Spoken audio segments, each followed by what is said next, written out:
Today you will be learning how to prepare and sell medicines and drugs, but for practice, you will have to make a medicine for rabies. Normally, this would prepare you for becoming an apothecary. If that is so, follow these instructions to start making medicines at all. Anyway, let's start. First of all, you will have to start planting herbs to use in your medicines or drugs.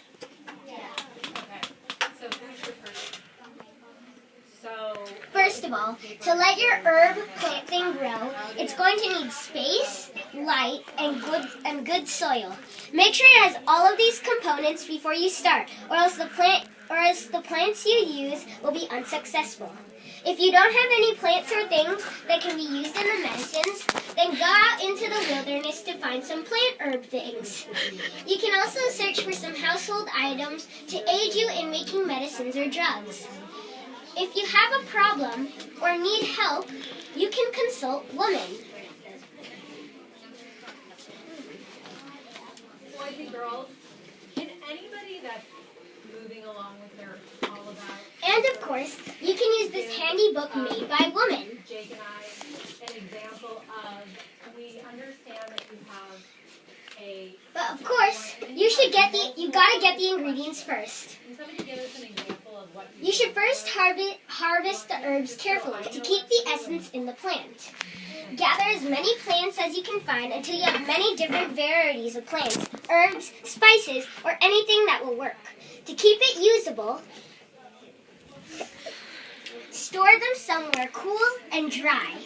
Today, as I said earlier, we will be making a medicine for rabies, a contagious and fatal viral disease of dogs and other mammals that causes madness, convulsions, transmissible through the saliva to humans. Because of this, many towns with poor health can be affected by rabies. Let's start, shall we? You will need a lot of stuff for this cure, but it will be worth it if you are thinking. For this medicine, you will need rue, 6 ounces of this smelly stuff, picked and bruised. You will also need 4 ounces of garlic, which will have to be peeled and bruised. Venus treacle, 4 ounces of this stuff, and 4 ounces of filed pewter, tin, or tin. Both will do. Take a pan and soak the stones around the sticks and put the sticks any way you want. Just make sure to have the stones surround the sticks, or else the area will light on fire.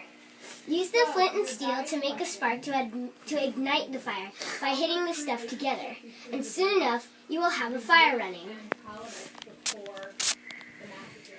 And then that white box. Take the pan and the bottle of ale and pour 2 quarts into the pan. 1, you can have 2, and then you go to another guiding question.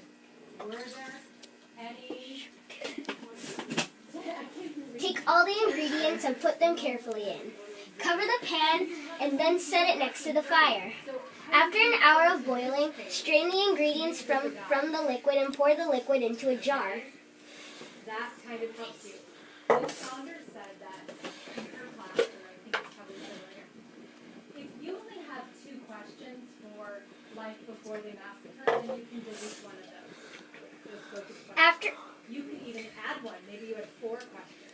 You can use a container big enough to store all of it, or many containers to store